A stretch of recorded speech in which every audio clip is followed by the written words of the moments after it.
Selamat pagi semua, perkenalkan nama aku Michelle, selaku moderator pada webinar Lead Generation for Beginners.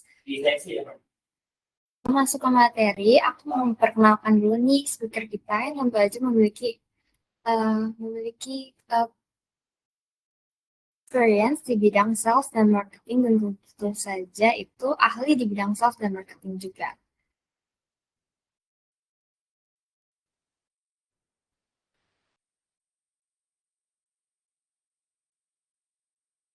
Halo Kak Alia. Halo Michelle. Untuk waktu dan tempat, aku persilahkan ke Kak Alia. Okay, thank you Michelle untuk introduction-nya. Selamat pagi semua. Thank you so much for joining at this early time. Semoga sesi ini bermanfaat untuk kalian semua. So, perkenalkan, nama saya Alia Jasmine. Aku dari Indo Krishna. I am their senior business development dan juga strategist. Tapi sebelumnya, maybe I will talk more about my background and also experience. I used to be a lead gen. Let's go from all the way back. Jadi, my first experience was as a marketing and sales intern at a Malaysian company. Ini pas itu wajib magang dari sekolah aku, dari universitas aku. So that was my first job, and basically I was dealing with cold leads. I was dealing with data scraping leads. I cold called them. I faced rejections. I did that for 3 months. On average, per month, I would do like 200 outreach to 200 different numbers. So that was like an experience that I had. It was a bit traumatic, not gonna lie. Having to talk to that many people, to that many like unknown people, and then I had to pitch a product yang sebenarnya aku juga belum terlalu tahu apa itu, because I was severely new to the industry. But apparently I did a good job, because not long after, the company called me back for a full-time job at another company, and this one I was being their lead generation. So it was a new role. There was no prior people or team before I joined. So what really was the job desk? Karena sebenarnya lumayan beda, karena when we're talking about lead generation specialist role, and also what was I doing at the time. In general, lead generation role, again, it really depends on how you view it. Tapi biasanya itu role yang menciptakan leads. Biasanya it can be a strategist behind it. Kayak gimana cara dapat leads yang paling banyak? How do you deal with lead magnets? How do you deal with the campaigns that create either the most leads or the most conversion out of that leads? But back then, my role was specifically designing a CRM for the company. Karena mereka company udah lumayan besar, tapi they don't have anyone to deal with their ERP system. It was mostly just Excel, and then their salesperson are outgoing, going back and forth to like meetings. Karena itu lebih ke B2B cybersecurity. So I was tasked to get a CRM. Choose a CRM that does its job well and within the budget at the time. Craft it to a solution yang sales team bakal pakai, because the sales team was also a bit like, because they're experienced, they still need to transition to like a CRM, so that was a struggle. And I need to connect all of the current lead magnet that the company had. Karena this company had like a couple of URLs, couple of landing pages, so I need to connect all of those to the CRM. And I need to onboard also the salesperson to the CRM. So that was like my first ever real project. It was interesting because I was a fresh grad. Pastinya kayak masih lumayan semangat. And the team, they were wonderful. They helped me a lot. I learned a lot. I learned a lot about sales, marketing, and also ERP in general because of that. And so in there, I dealt with 26,000 of leads. All of those are raw leads. All of those are raw leads yang mereka dapat dari lead magnets mereka. Jadi they would set up like a few domains of websites, granting like a free trial of something, or like, because this is a cybersecurity company, they would do like a free analysis. And all of those leads I need to sort out. I need to delete the bad one, the junk ones, and then I would need to upload the ones that are good for the salesperson to prospect. So In this case, my lead generation skills were mostly used in profiling and as well as the prospecting, not prospecting, sorry, qualifying the leads. If the front line would still be the salesperson because that is their specialist. Again, I stayed there for a while, not a while, I stayed there for a couple of months before they moved me to a startup, to develop a startup. So this was also another huge project. So I was met with my ex co-founder. So we developed, we were met together, and I was briefed that there's an opportunity for me to develop like this startup. The idea is there already. What I need to do is develop it to create a strategy market behind it. So that's what I did. We flew to Singapore. We enrolled in Antler for a couple of months. We competed with the other startups. It was also a great experience because, it's a hands-on. I was fresh out of college. I didn't know anything, but it was great because, you learn on experience, even though sometimes it felt like suffocating, but that's how you learn the best, in my opinion, when you push yourself, when you pas kamu nyebur duluan, that's when you start to learn how to swim. So yeah, so that was a startup.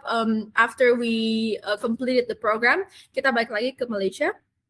And I spent there like 1.5 years trying to develop the startup. It was an education tech. We tried to help students to study abroad. That was like the whole gist of the platform, e-counseling, all of those. It's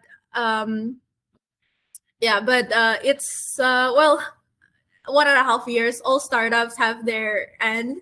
So not long after, I think in 2024, aku kayak, okay, it's time to try to look for something new. And aku juga udah 5 tahun out of the country, so I kind of want to just go back. Right when my visa expires, I decided to resign from all of those and then move back to Indonesia, and that's how I'm here now. So I am again mentioned, senior business and development and also strategist. So my key role here are mainly, I'm a bit all over the place, but my key role here is to maintain client and also partnership relationship, and also oversee the ongoing projects. I'm trying to come up with also the solutions of the ERP based on my ERP background. So that's where I am now. And yeah, so that's all. That's a little bit about me.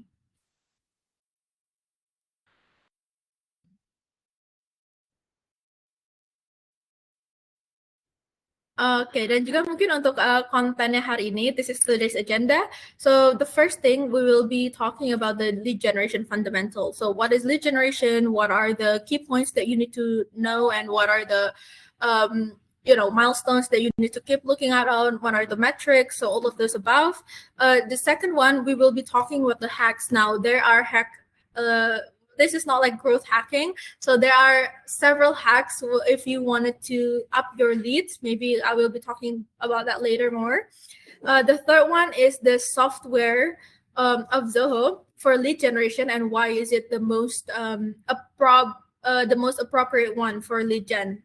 Not biased, just because I was using Zoho as well as a client.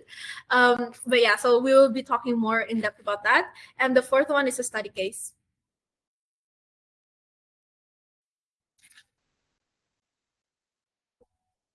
Okay, jadi let's get to the basics all the way from the beginning. So what is lead generation? I have been mentioning it a little bit on the front. Tapi basically, in short, itu adalah proses mendapatkan informasi calon pelanggan yang tertarik dengan produk atau layanan Anda. So the whole point of lead gen is to turn your interest or your the interest of your customer into prospect, or into prospect that we might be able to convert. So let's move on before I explain any further. So why every business needs leads. Now, when we're talking in terms of leads, itu emang ada beberapa. So we could talk about customer leads, client leads, or even partnership leads. But it's just anything that has a potential to increase or to grow your company in terms of business, revenue, or awareness. So those are all leads.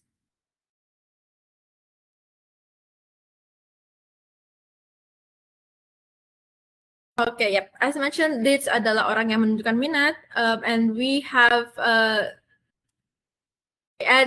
how they show their interest are usually when they already give their contact details. So they have taken a step further. So like in a funnel, we will be talking more in depth about this, but I'm just going to give you a heads up. So in the funnel, or like in the marketing sense, there are quite a few steps. Ada yang pertama itu awareness, or when you have your brand to be visible to everyone. So sometimes you would see ads, or sometimes you would see like banner on the street. It raise your awareness to that brand kan, kayak kita ngeliat kayak oh okay, sampo itu kayaknya bagus karena iklannya bagus ya kan, but you are not their lead yet karena you haven't done anything significant to show that you are interested enough to get to know their brand more. Jadi kalau misalnya kita ngeliat iklan terus kayak oh itu kayaknya bagus deh, but you are just in their awareness stage karena kamu akhirnya terpapar oleh konten mereka. But once you, let's say, go into their Instagram, terus kamu nge-follow, atau kalau misalnya kamu, well, following is such a ambiguous metrics, tapi kayak that is one step further. Or let's say you go to Instagram, terus kamu ngeliat kayak, oh mereka punya newsletter that they are dropping every week, so let me just sign up. You inputted your email, so your email would actually go to their database, and that is their leads database. So you are one of the prospect now, in broad terms. Okay. And kita ada jenis-jenis leads. So we have cold, warm, hot leads. So these are usually the tagging that the CRM or like the salespeople usually have. Because let's say, again, let's use the case kalau misalnya kamu itu udah terpapar oleh iklan sampo ya, and then you are being put into their newsletter database, or if you are going to like their landing page, terus kayak oh ada diskon nih, okay, let me just put my leads. So you might be contacted or you might be getting emails from them. That is one of their way of prospecting. Jadi prospecting itu bukan semuanya harus lewat telepon or meetups. Sometimes they would give you like an automatic email and then base your behavior out of that. So imagine kalau misalnya itu cuma kamu. Imagine if it's like a well-named shampoo brand. Of course, their leads database di mana mereka nyimpen semua email kontak ini ada beratus ribu. So they would probably have like 100,000 of emails. So how do they segment it? Karena kalau misalnya mereka fokus ke semua 100,000 itu, it will be all over the place. Okay, their effort would be all separated too thin. So that's why ini kita punya ada pemisahan antara cold, warm, and hot leads. So cold leads are basically, they have the characteristic, they have shown interest, tapi it disappears over time. Jadi mungkin, okay, so there are two types of cold leads. Pertama, when you are doing the outreach, when the brand is doing the outreach, when the brand is doing the, let's say they receive an email from the internet and they try to cold approach them. So that is cold leads. But cold leads juga bisa kalau misalnya leads itu terlalu jadi warm, jadi hot, tapi mereka tiba-tiba hilang. Let's say budget issues, or let's say they suddenly are not interested anymore in your product. Mereka udah dapat brand sampo yang lebih bagus. Those leads, kalau misalnya udah kayak they lose engagement over time, they will turn into cold leads. Now, moving on, we have warm leads. Usually, warm leads are the ones that are showing engagement but not fully committed. Jadi kayak, okay, they subscribe to your newsletter. They would sometimes open like once in a while. Maybe they would open if they see like a promotion, like, oh, hey, this brand is having a promotion. Let me check it. But they never, so they're just warm. They're not hot or they're not cold. So that is a warm lead. Usually they are engaged, but not that much engaging. While hot leads, usually they usually have a time limit, like time sensitivity, because well, it cannot be hot forever. So usually with hot leads, ini orang-orang yang nge-reach out to us. If they actually find you, let's say through website or anything, usually they already have the intention. They already have the niat untuk beli. So that is time sensitive. You need to nurture it, or you need to convert it right away, because yeah, hot leads. Okay, so maybe that's the generalization of the types of leads that we have.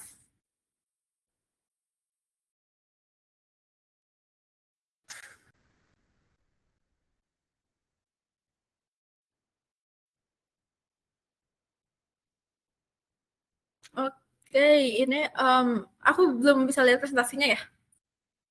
Kayak off.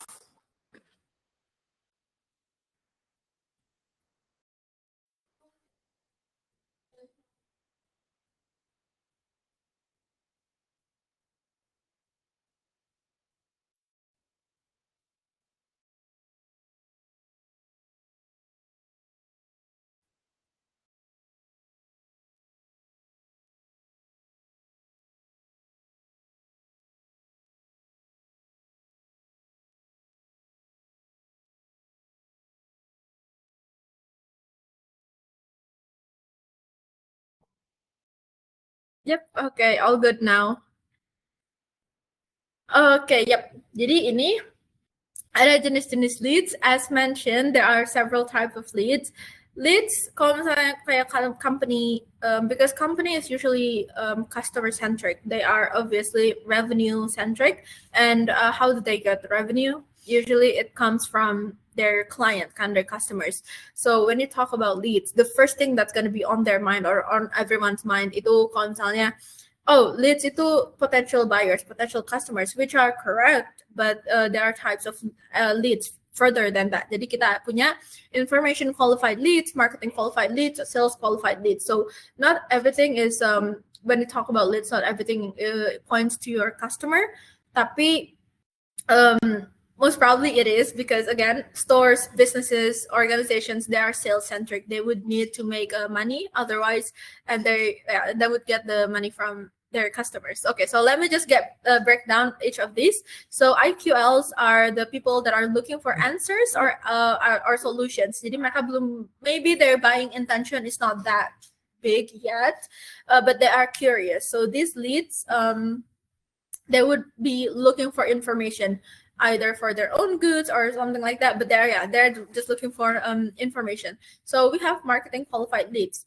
Usually for this one, they already know your brand, they have interacted, they probably would subscribe, but again, they don't have any buying intention as well.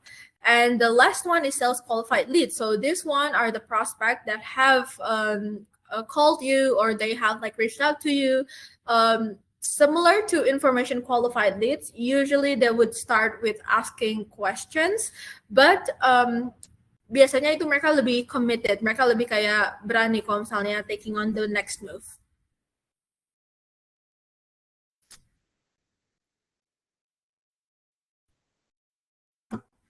Okay, yeah. So the key for a qualified leads is the understanding of funnel marketing.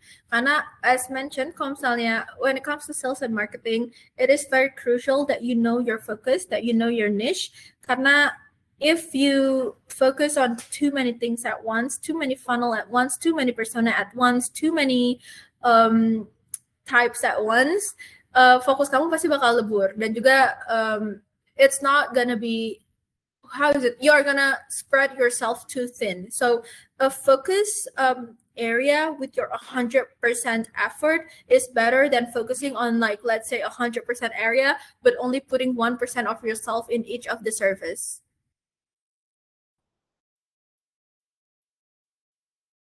Okay, yep. So this is why you should understand the funnel marketing.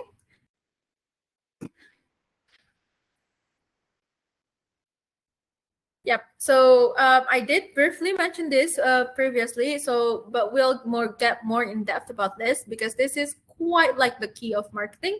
So the marketing funnel is basically your strategy on how you would introduce your brand to your customers.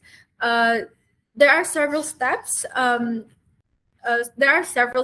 So the first one, we have awareness. Again, this is only for awareness. So people terpapar oleh your brand. If let's say you put your ads on Instagram, or if you put your ads on like a billboard in SCBD, that is the awareness stage. People are aware of your brand, but they might not be like well familiar yet, or they might not be interested yet. But if let's say somebody speak to them, they might be like, oh yeah, I kind of know that brand, something like that. So interest is when you've piqued their interest. So let's say they saw your ads.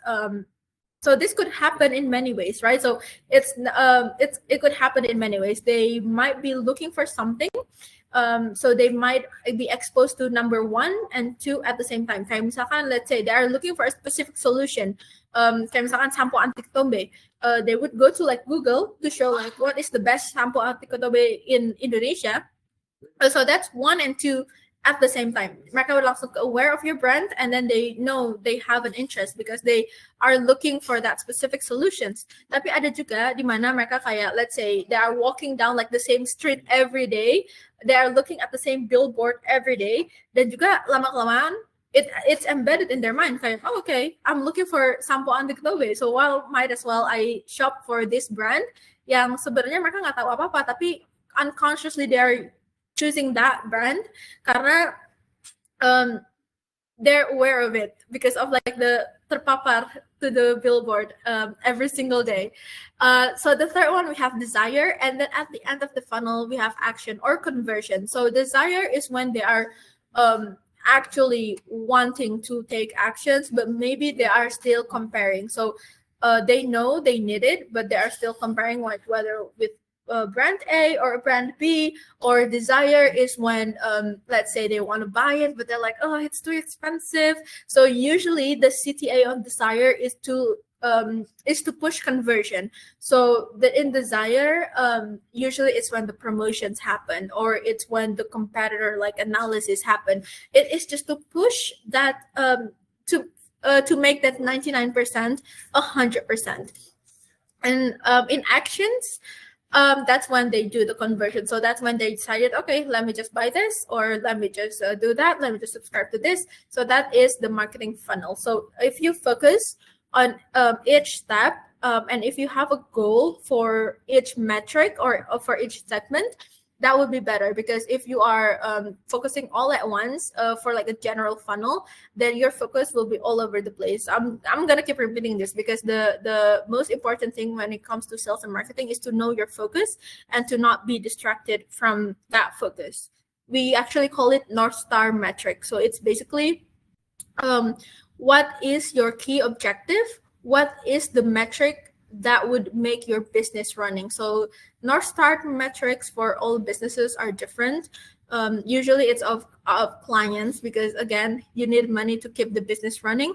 But in terms of other industries, sometimes you have another NSM, like let's say partnerships, or let's say get like the 51st subscriber, or to get I don't know, like 100 sign-ups. That is the North Star metric. So knowing your NSM, knowing what is your bread and butter, or basically what keeps your business running, keeping things to the basics, and then applying this marketing funnel to achieve that NSM. That is basically the blueprint of marketing that you can apply to any industry or to any company with any size.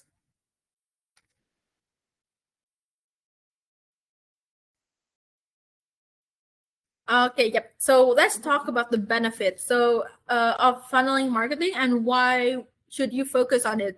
So it increases your sales, again, because focusing on one specific niche is better than focusing on every niche, but then only putting 1% on each sector. Getting customer insight. Now, customers, it goes with the saying, customers are kings. You kind of need to know their insights, know their in and out, because customer feedbacks and journeys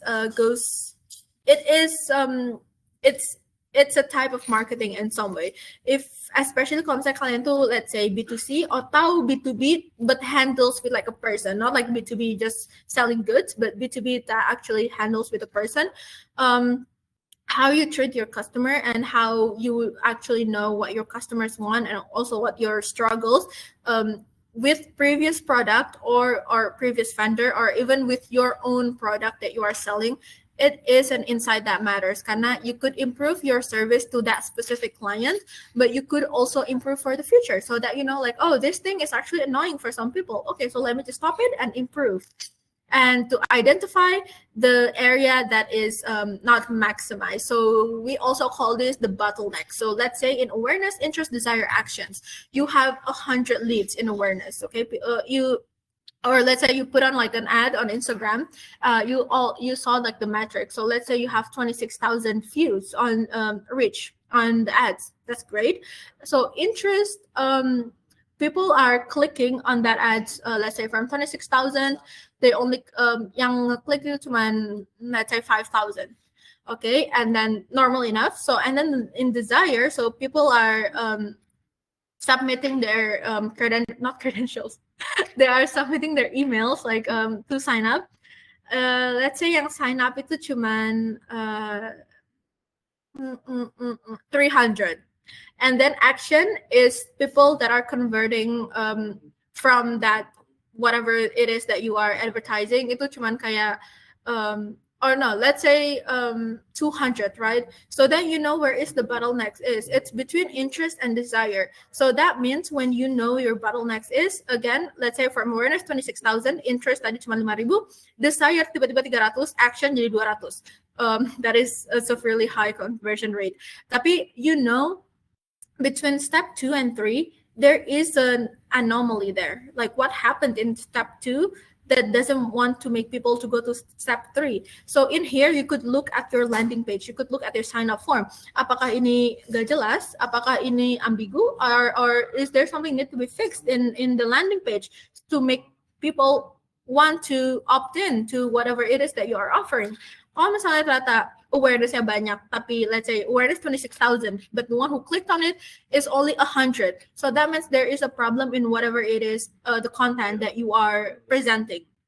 If let's say awareness 26,000, interest 5,000, desire again 300, tapi no, desire let's say 2,000, tapi actions cuman 20. So that means there is a problem with how you convince these people to take action. So there is a problem with your outreach after they put in desire. So let's say not enough automation, not enough warming up, not enough persistency, all of this above. So it is very important to know your strategy in each of the funnel so that you could identify your bottlenecks and then improve for the future.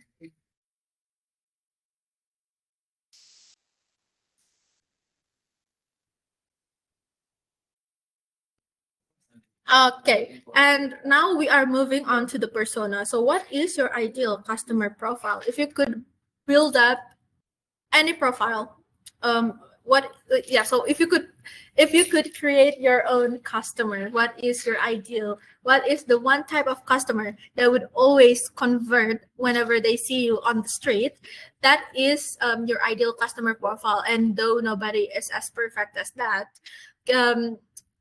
that is your, let's say, your goal. So you have like a persona, you have like a delusional friend.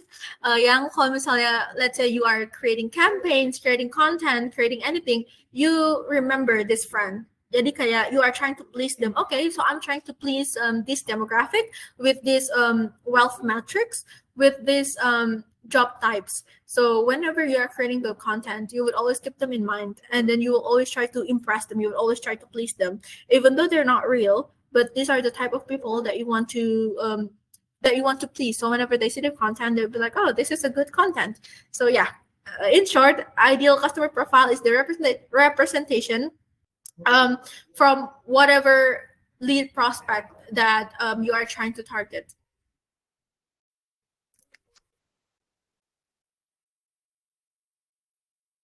Okay, yep. So this is the examples metrics of how you can define your target persona. So we have industry size, the geography, who is the decision maker, what are the pain points, what are the preference, what are the characteristics, what do they want in a content. So so this is, you can do. Probably in a B2B settings you can do, but for a funner way, how I usually create my persona is that I would actually name them. I would actually name them. Like, never mind. I was gonna create a joke, but I'm not gonna joke here. So yeah, I would actually name them. So with all of these metrics, it's fun, it is elaborate, it's good. Tapi sometimes you might forget about this table, right? Unless you put them in your desk and you keep remembering them. So what you can do is also you can name them. So let's say with all of these metrics, let's create a persona. Let's say that you are a shampoo brand. Not sure why I keep mentioning shampoo. Let's say you are a shampoo brand. Who are your target demography? Let's say that you want to focus on 20s, early 20s. So let's name it. And your product is hyper feminine, or our feminine product. So we'll call them. So let's create a persona. Let's name her Jasmine, right? So Jasmine, she is a university student. She is a university student. Her allowance is $100 a month. That is low, but yeah. So her allowance is $100 a month. She has a problem. So let's say she has hair fall, and her area, where do they hang out? She hangs out in university, the cafe Ikuti University, and she is on her social phone a lot, on her social media a lot, on her phone a lot. What are the social media? It's going to be TikTok and Instagram. And what is the content that she wants? Oh, she likes TikTok and Instagram. So that means she's on the Gen Z type of content. So that means, let's say, a 60 seconds video, or like a sarcastic tone, like a branding with a sarcastic tone. So Jasmine is your persona. Whenever you create a content, if let's say you are the shampoo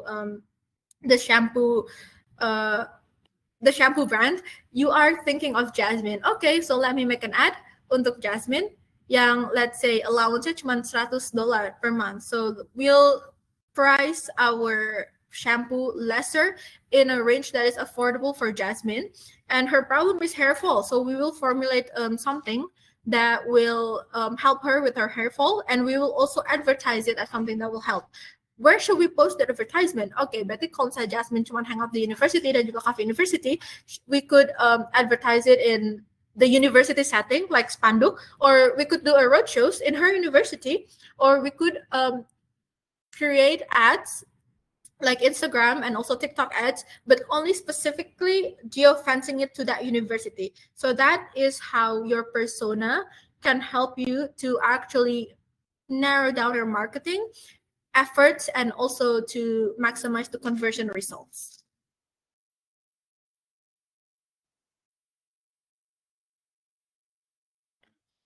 Okay, yep. So this is, again, lead magnet. So what is lead magnet? It is a content or a tool that is being provided to grab a prospect, to magnet them. And yeah, so basically the whole gist of lead magnet, or the whole gist of how you can further your marketing. Let's say in the marketing funnel, there are two, right? There are 1 to 2. So step 1, it's basically just a visibility. But in order for step 1 to go into step 2, you have to know their contact, either their phone numbers or their email, so that you could do like a personalized and specific campaign to them. So this is one of them, lead magnet.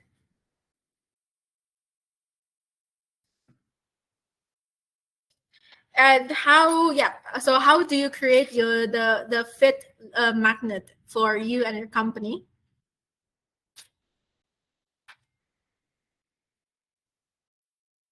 Okay, yep. So there are several steps here. So first is knowing your client's problem, knowing their pain points. Karena when you sell something, you need to, basically when you sell something, you are selling a solution to a problem that exists. So knowing the pain points, knowing the problem is a good one.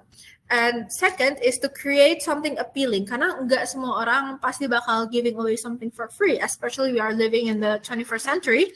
People know that you are using their data for something, right? Like if you're in the restaurant and then they ask you for your phone number, even though it's for queuing, you know that they're going to use your phone number for something else. And then the next day you get notification from that restaurant. Yeah, so basically you create an appealing one. You create like a Venus flytrap for your leads to insert the information on.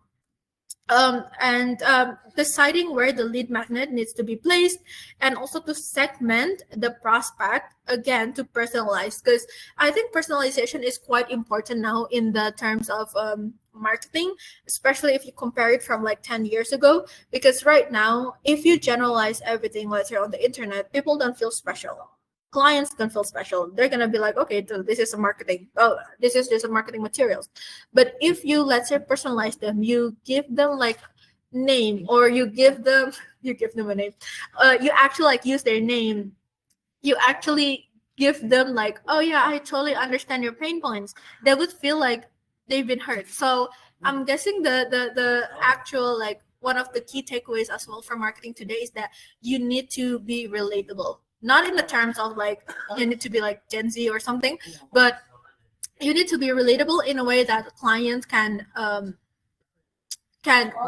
yeah, they can relate to you, because especially right now with the online media and all, it's so easy to find competitors, for them to find competitors. So they would have a lot of options. So because again, it's kind of a human tendency to just choose something that feels good to them, and it's good to relate to something else. So that's why it needs to be personalized. And then the fifth one is to reuse your lead magnet, but maybe tweak it a bit to it a bit for other usage.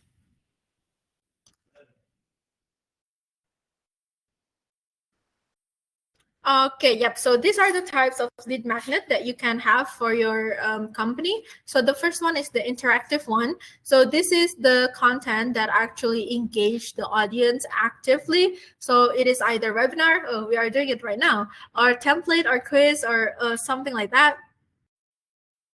And we have the second one, it's a tertulis. So these are the contents that are like ebook, analysis, report, study case, free workshop or anything. Oh, sorry, not free workshop, but like an email courses.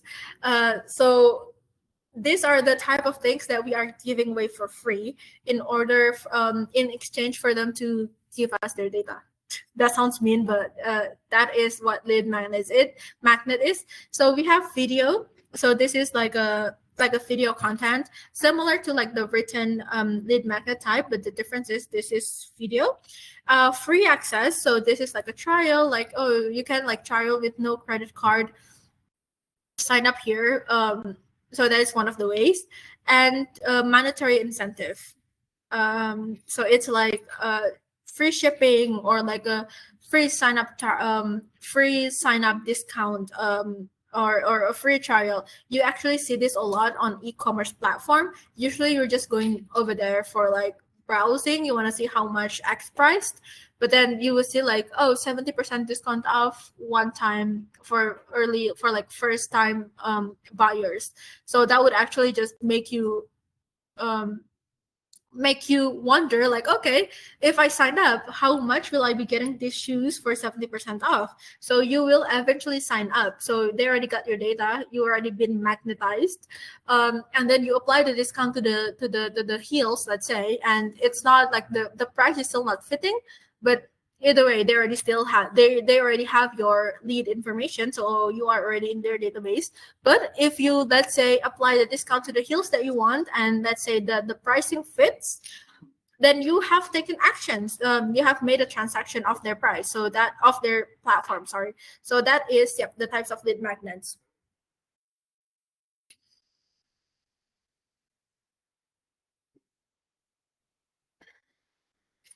Okay, so these are the hacks for lead gen and also to maintain and nurture your leads. So in here, let me just break down the columns here. So we have methods of lead gen. Well, the description, basically what does this method does. We have the fees, because I'm aware if you guys are starting up in a startup or like in a small business, then splurging a lot for marketing is not really in your first key of actions.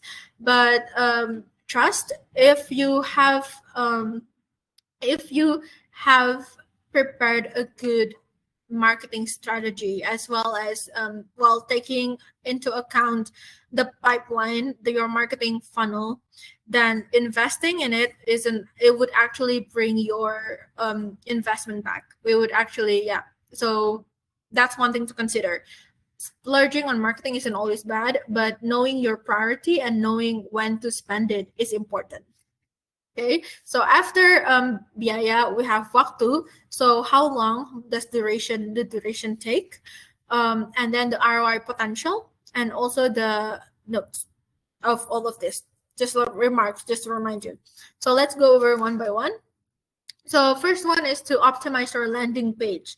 Now, again, this is good if you have a bottleneck in staging 2 and 3, right? So you need to optimize your landing page, or you could also, if you are using, I'm not going to say brands, but if you are using a specific type of website platform, you can actually publish your landing page and also SEO optimize it. So whenever people are looking up at something in the website or in Google, they would actually see your landing page first before your website, and that one is a lead magnet.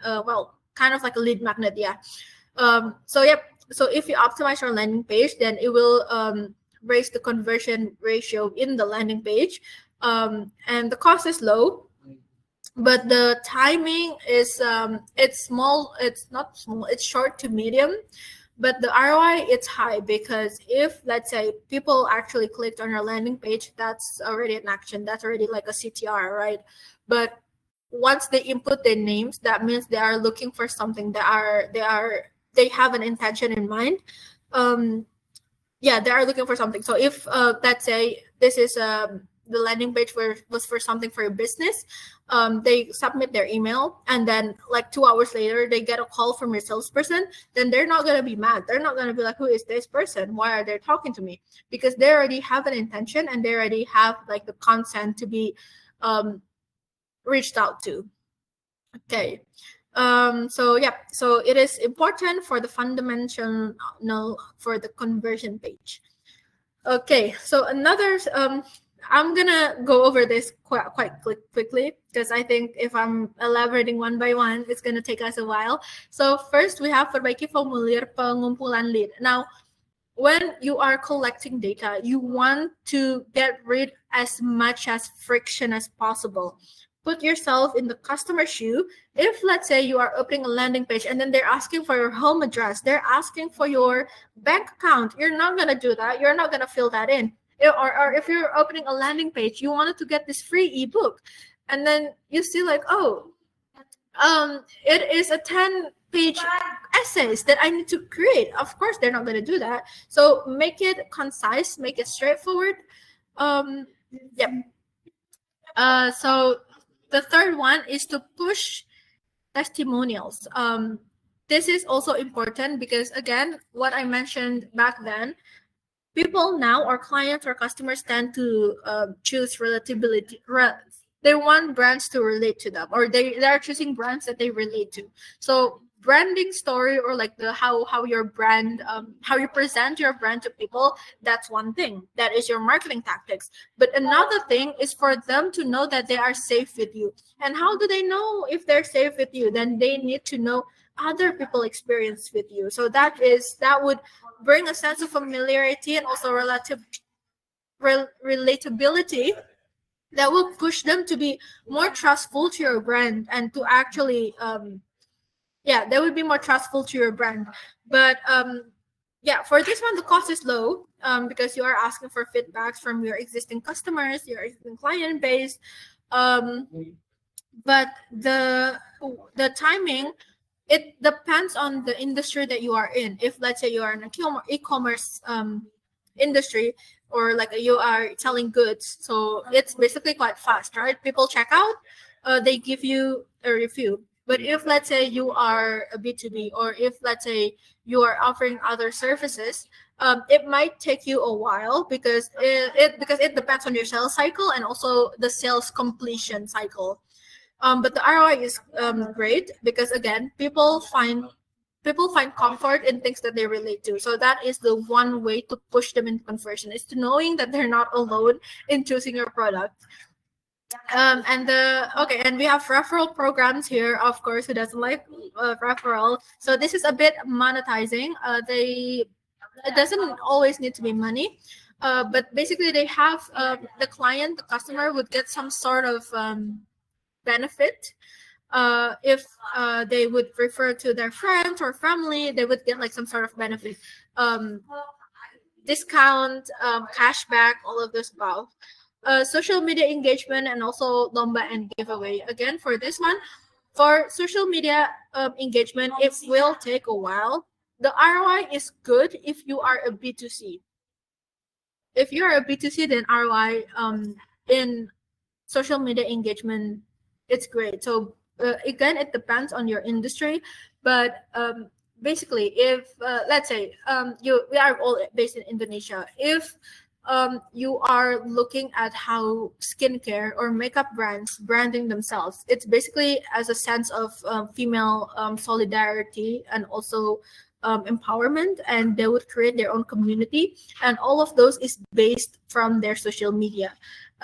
They don't need to do any like paid marketing, or they don't need to do like anything big, because they already get their community from their social media. So the ROI is high on that one, but the duration is long. It could take up to like 1 or 2 years. But if you're in a B2B sector, if you're like providing solutions for company, then social media presence is not that well, wouldn't say it's not important, but it's not a thing that you should focus on at such an early stage in your company, unless that you want to do more hiring. That way it's quite good, because you are targeting individuals. But if you are targeting like companies, then just keep your social media presence or your internet presence as like a yellow page.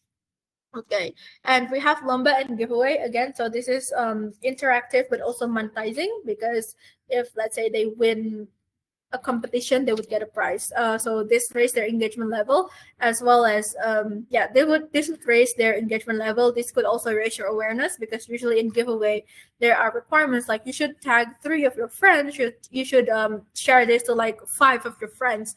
So that raise awareness, that also raise your let's say your reach, your followers, all of those above. But then it is monetized, so you kind of need to invest as well in it in order to give like the gift that you are promising.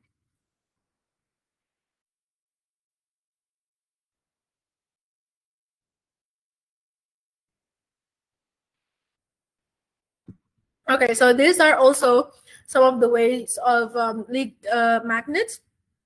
So live chat implementation, people would open your website, they would see a pop-up, they would want to speak, let's say, to a person, or they would know that what they are asking is a frequently answered question.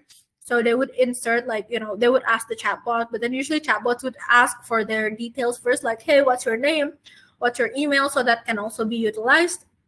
So retargeting your website visitors, this can also be good, because need to that because if you track behaviors on your website, what are the heat maps, what is the most frequent links that your visitors go to, how is the bounce rate, what is the average time stayed there. It is important, because knowing the behavior of your customer is actually making it a little bit easier knowing Jasmine. Do you remember Jasmine from our previous slides? So Jasmine is not real, right? It's not a real person. It is a persona that you are creating. But Jasmine represents like 1,000 visitors on your website. So knowing the behavior of these 1,000 visitors makes you know Jasmine better. And that would make you know your customers better. So that is one. Create a high quality content. Of course, everybody wants to look at like good quality content. Webinar and online, and again, so webinar online, we spoke about it in our previous slide. Study case is basically testimonials for people to relate something to. SEO optimization, this goes again the retargeting of website as well as the high quality content.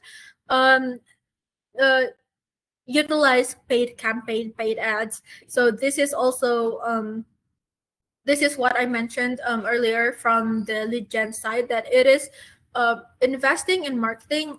It's good to invest in marketing, but knowing your priority and knowing your priority is good, because if you already invest when your GTM as well as your strategy planning is all over the place, or if your focus is still not focused yet, if you still haven't really like defined what is your niche, who is your Jasmine, then unfortunately you might not get the ROI that you want from what you invested in the beginning.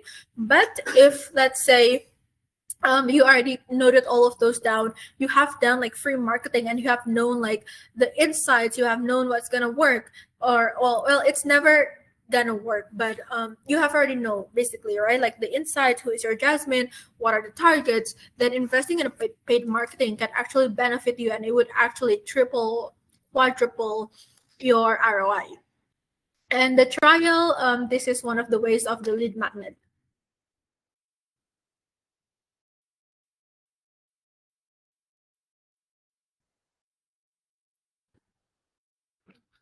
Okay, so this is the content marketing for lead generation.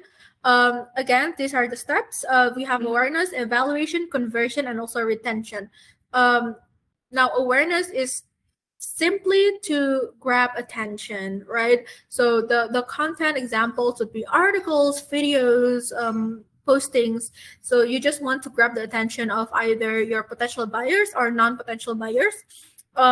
You just want to get your name out there. You just want to get your brand name out there. So that is awareness. If it's evaluation, then you are kind of like engaging them in your whatever it is that you're posting. So you could create like a webinar where they could actually evaluate their decision, because they could evaluate their decision in webinars or in study cases again, so that they have something to compare to. So let's say in evaluation, they already want to pursue more of your brand or your product, but then they are comparing you to like other vendors or other competitors. So in the evaluation stage, it's important for you to like grab their attention and more, basically to pull them into your trap. So yeah, and then we have conversion. So these are the well, this is the pulling point. Okay, so this is when you tell them like, hey, we have Christmas sale, or hey, we are giving 1 month trial if you sign up now, something like that. So basically to grab them into making either conversion in sales or conversion in giving away their data. And we have retention. So retention is to keep them in the database or keep them engaged within your platform. So this can be in newsletter, this can be in updates of new products, or to get them into your community, make them feel like, okay, I like this brand, I want to keep being in this brand's environment. So yeah.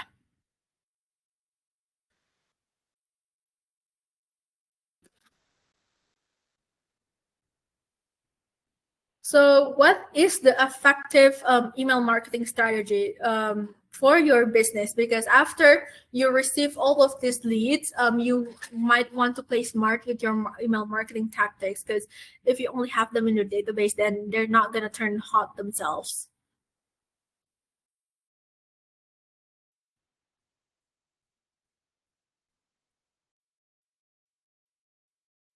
Okay, so here are the steps. First one is the form opt-in. Now, it is important that you get the content of whoever it is that you are grabbing the data to show them marketing. So that's why now when you are, let's say, subscribing to something else, there is usually a check button that you need to check. That is the terms and conditions saying that you have consented to receive the newsletter or the marketing materials from this brand. So that is one thing. And to create a good emailing list. So now within the emailing platform as well, there are several segments that you can create.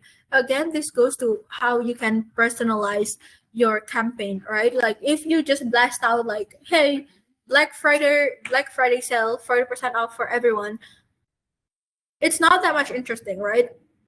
But if, let's say, you see like a notification from your email saying like, hey, Alia, we have 40% on the special product that you are looking for last week, I would be interested. I would be like, oh, this is something that personalized for me.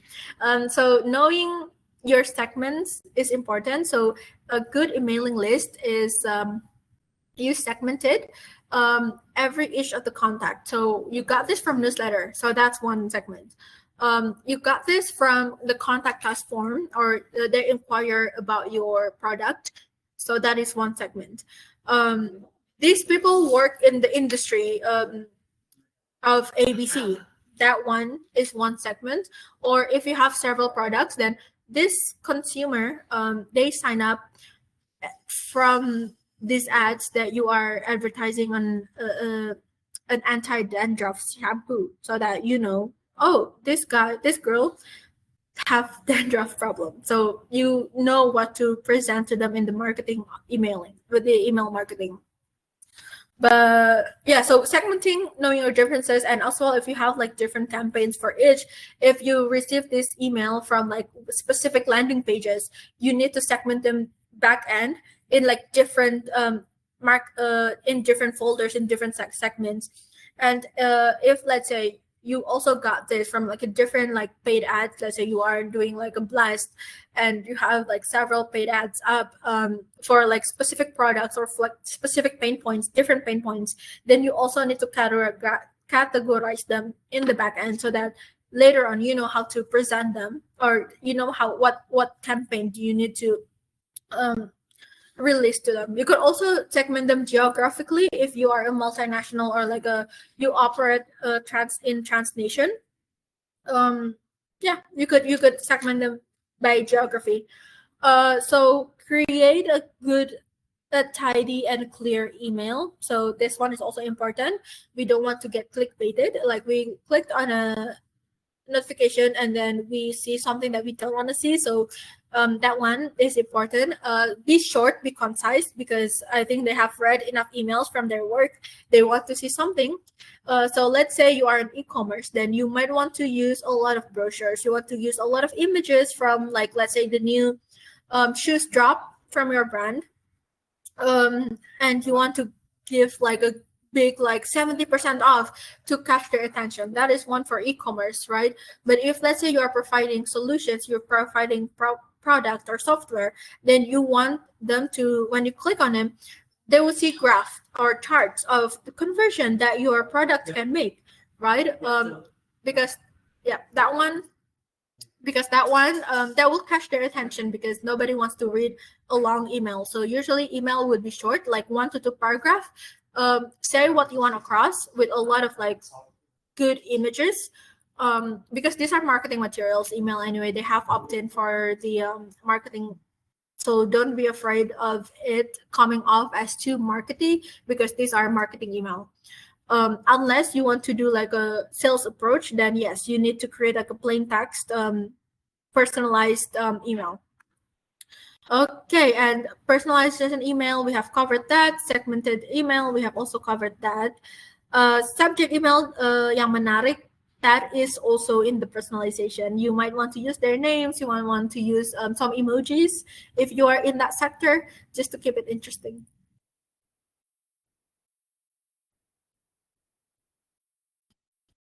All right, so these are also, I think I've quite covered. Okay, so the content bernilai, similar like a good and cohesive content.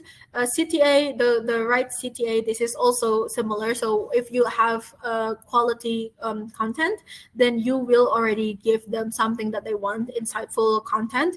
And also with the CTA, so I would suggest your email marketing content would be like 1 or 2 paragraph max. And then a CTA, like sign up now or go to our website, something like that. Optimalkan waktu pengiriman email. So this is important, but to use this feature, you will need a platform that can accommodate this feature. You could also, and you need to have a data before. So you cannot just, let's say you sign up to this new platform, you give them like a new 500 contact, you create your first campaign, and then you click this optimalkan waktu, because they don't have the data to analyze what are the behavior of each of the contacts. So before you use this time optimization, I would suggest to wait until your 5th or 6th campaign. So because by that time the platform already knows the behavior of your contact list. Perangkat seluler, because people are on their phones nowadays, they don't really open emails on their laptop unless it is their work email. So you should always test your email on the mobile screen, because if it's because I know you're creating a campaign on laptop, but don't forget to test how it looks on mobile, because it will be different. The format will be different. If the format is different, then you need to fix it and make it suitable for for mobile. A and B testing, this is also important. I would suggest to do this actually quite early on, so that you know the behavior as well on your contact. So maybe on the second or third campaign. So the first campaign, just blast it all to everyone, because you want to see their behavior as an overall. But then second and third, you might want to start defining it.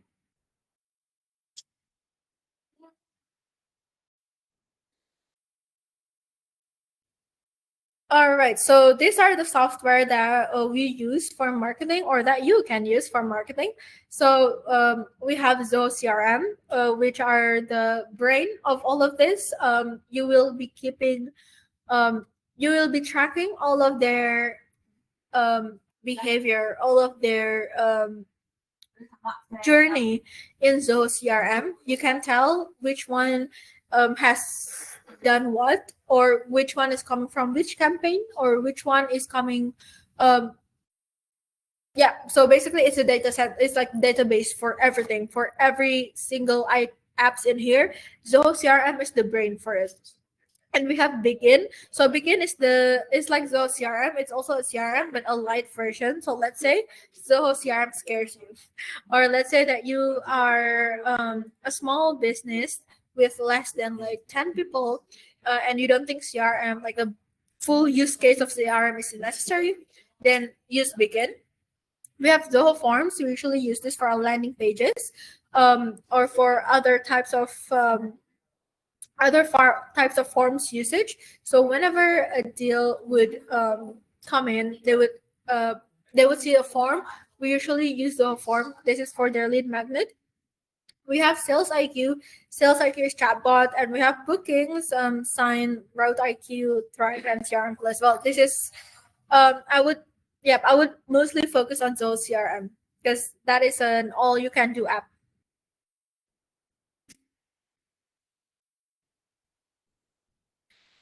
So the one thing about Zoho is that it is very flexible. So it is not that, let's say you have an established company already with their established like business process, right? Usually, why are these like medium companies that have, let's say, 200 employees with an established like business process?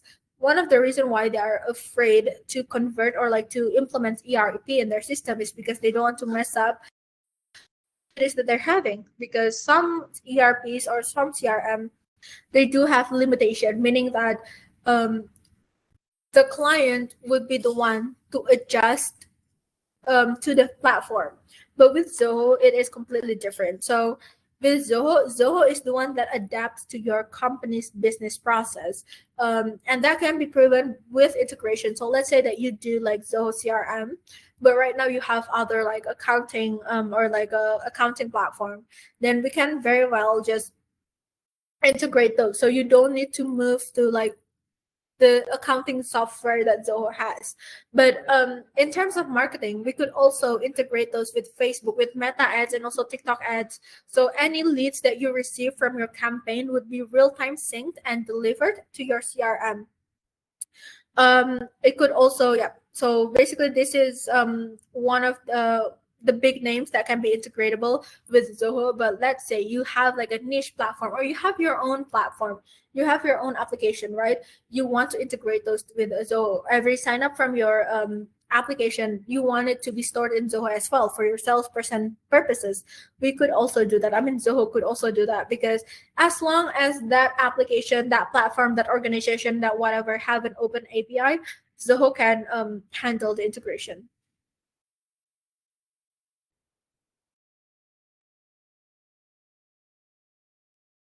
So Zoho CRM is the best for lead gen.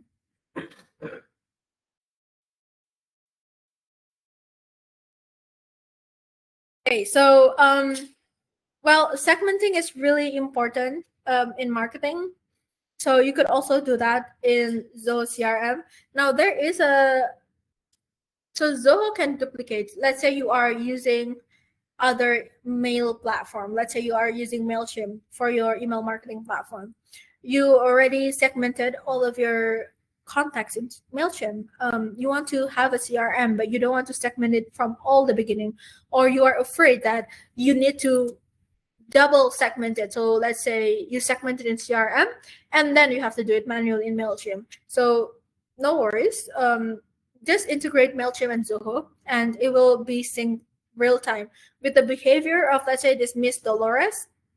Let's say Miss Dolores is a subscription on your MailChimp, and her behavior changed, okay? Or her scoring is changed from 80 to like 50. So that means there's a fallout there.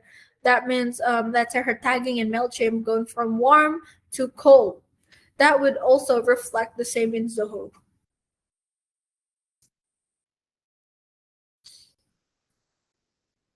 And the web form. So again, as I mentioned, there is a separate tool in Zoho called Zoho Form.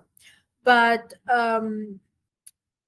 in CRM itself, there is a web form that you could just create and integrate to any landing pages that you have. So you don't actually need the Zoho Form subscription to continue. So it is already embedded there in your CRM. What you just need to do is to copy and paste the source code of the web form in CRM into your landing page, and it will be working fine.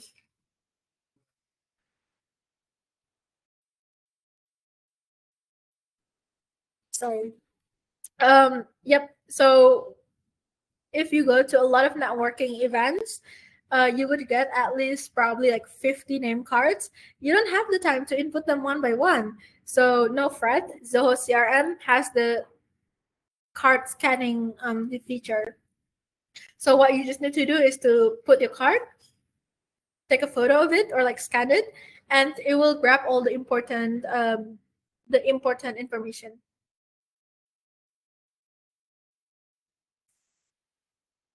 And again, with Zoho CRM, it can track each of the campaign that you have done, whether it is in TikTok, in Meta, or in Instagram. Well, Instagram is Meta. What campaign is it? Even if it's an offline campaign, it can also track it. You just need to manually input the campaign name and then associate the leads into that campaign. So in here, you will get your very own market analytics, right? You don't need to think about projection and whatnot.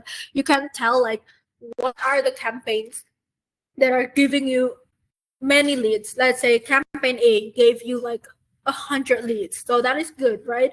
But their conversion rate is only 2%. So that's one.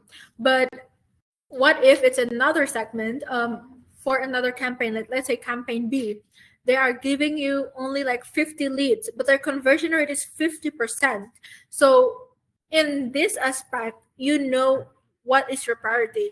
If let's say you want more awareness, you want people to be more familiar with your brand, you don't really care about conversion first, you might go with campaign A. You might just lock the campaign A as your blueprint, as your campaign blueprint for like the next 3 months. But if you are looking for more conversion, if you're looking for more revenue, then you know campaign B blueprint is the good one, like the good one for a company. So yeah, so basically knowing what is the result of each of your marketing efforts or marketing campaign, it's good for for you to make decision in the future, so that every decision matters.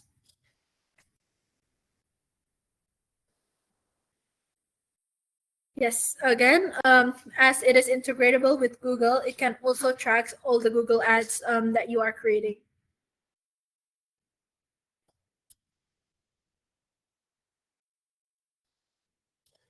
Okay. It will also track all of your interaction with the said prospect. So let's say you got this lead from campaign A. Your salesperson has reached out to them. You could also track their email conversation. You could also track their calls if your salesperson locked their calls. If turns out client A clicked on another campaign, campaign C, it will also show like, okay, so this person actually clicked on 2 of our campaigns. That means they're more interested. All of the history of whatever this client has done to your brand or interacted with your brand will be kept in Zoho CRM.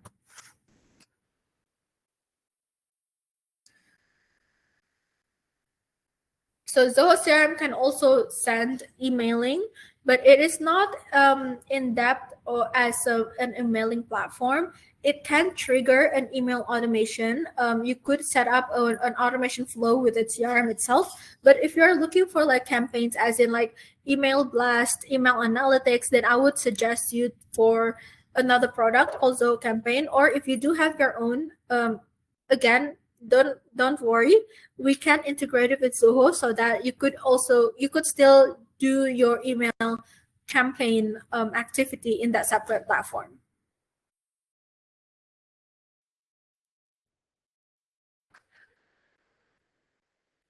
Survey as well. This will help you to gain the customers' insights and feedbacks.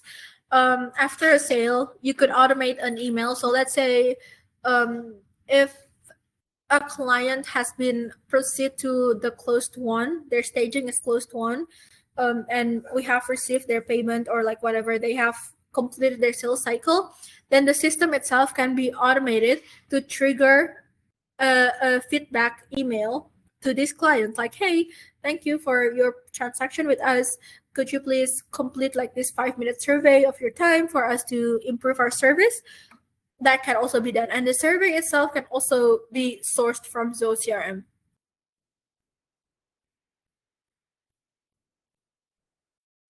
Yep. Again, the sub campaigns. So you could just you could track how a lead is doing. So let's say client A comes from campaign A, but then they are looking. So sorry, I mixed it up. So this one is more for emailing. So let's say you have like several emails lined up, the email campaigning or email marketing. Based on the behavior of them on the said email, they can Zoho CRM can track whatever campaigns that have been sent to them.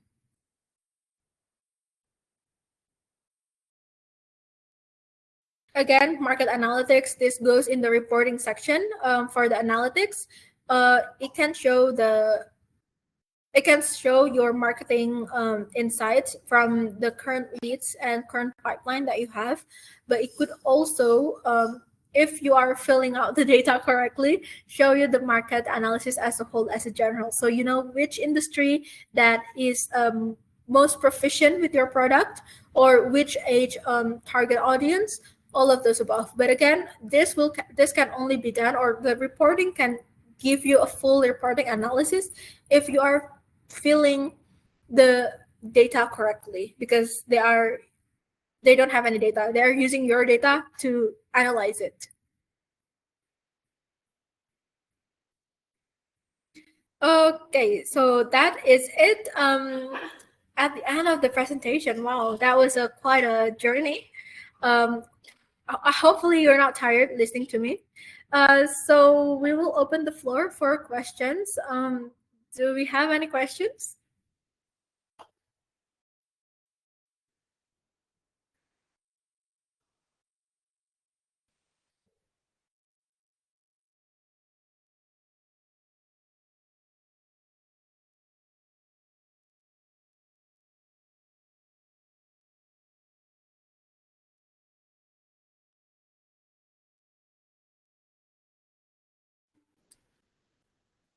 Oke, untuk pertanyaannya bisa diketik di kolom Q&A ya.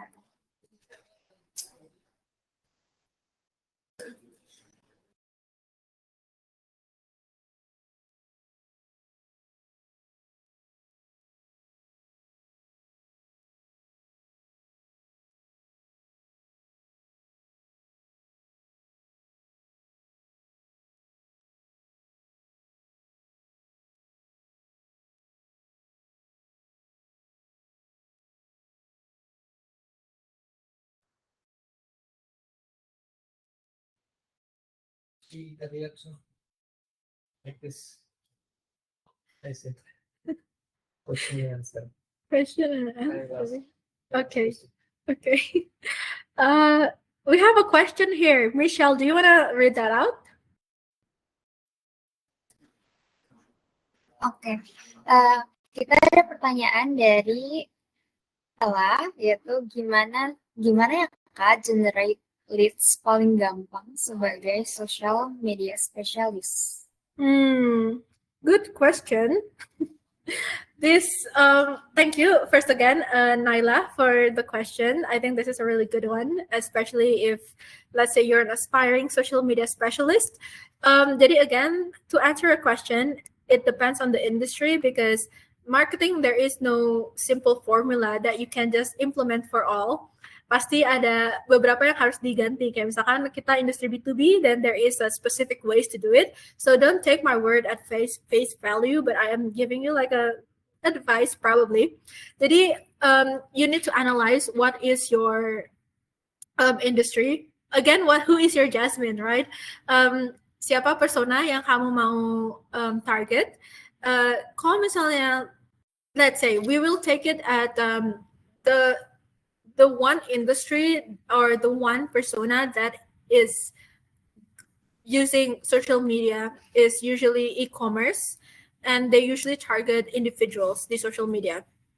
So what you want to do is take into that account kayak Jasmine itu siapa. If let's say you are selling clothes for mothers untuk kayak orang yang let's say maternity women yang baru mengandung, then you know what are the pain points that they have, right? Kalau misalnya lagi busui, then you know what are the pain points that they have. Create a content based on that pain point, but also bring relatability. This one will take a while. Ini nggak bisa langsung kayak overnight, besok kita sudah dapat 100 leads, nggak kayak gitu. Tapi lebih kayak trust the process and be consistent. That is one way when it comes to social media marketing. You need to be consistent. At first, in the first month or two, I think quantity wins over quality karena you just want to get your name out there. You want to know as many insights as well from your followers, from our audience. Kalau misalnya kamu nge-share kayak gini, bagus gak sih reaksinya? Kalau kamu share ini, bagus gak ya reaksinya? Something like that. And then, because data is important when it comes to marketing, keeping track of your data and to make use of it for future references. That is the one important thing for marketing. So after you receive like all the feedbacks, and then you want to focus on quality over quantity, that is possible. Karena kan kamu udah tahu ya kayak, oh, okay, my followers, aku punya 10,000 followers, they like this type of content. So that is something that they can, that you can also use as well. Nah, karena social media, it's all about engagement kan ya. You can try to post a lot more on your stories. Let's say it starts small, kayak polling, or you do like a little Insta story quiz, all of those above.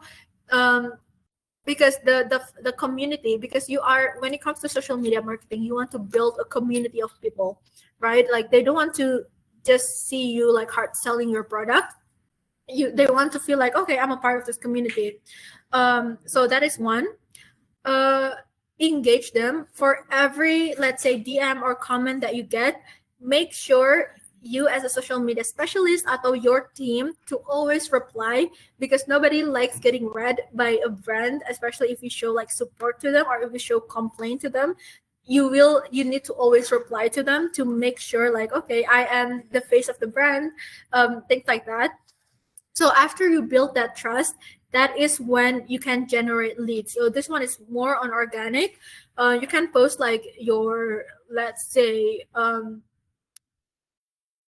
newsletter on your story. So this is if you're selling like a lifestyle, or if let's say you have a promotion, then you can also post your promotion on the story, or in the link in bio thing, you could put your store. Let's say if you are an e-commerce platform or like a website seller, you put your website in there, and then once in a while you would advertise your product in story, saying that link in bio or something. So all of those. Tapi kalau misalnya, let's say your brand authorized for a paid marketing, a paid campaign, I would suggest, karena kan kalau misalnya when you are creating a campaign from scratch, there are several objectives yang Meta wants you to choose. Either this is for a website, or this is for traffic, or this is for conversion, all of those above. Kalau misalnya itu, the best way for a lead gen is either your objective itu untuk lead generation, tapi kalau misalnya kamu klik objektif ini, Meta bakal kasih kamu form. Jadi kayak whenever you, let's say I see your ads on my Instagram, I would click it.